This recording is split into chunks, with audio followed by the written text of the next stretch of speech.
നമ്മുടെ വീട്ടിനടുത്തുള്ള ഒരു കൊച്ചു ത്രേസ്യ കുഞ്ഞുണ്ടായിരുന്നു.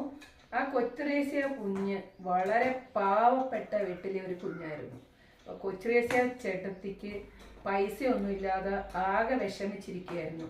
അങ്ങനെ ഇരിച്ചപ്പോഴാണ് അപ്പുറത്തെ തങ്കപ്പ ചേട്ടൻ ഒരു തേങ്ങ കൊണ്ട് കൊച്ചു ത്രേസ്യ ചേച്ചിക്ക് കൊടുത്തു. അതോടുകൂടി കൊച്ചു ത്രേസ്യ ചേട്ടത്തി ഭയങ്കര കോടീശ്വരിയായി. ഇത് ചെറും ഒരു കുസൃതി കഥയാണ്.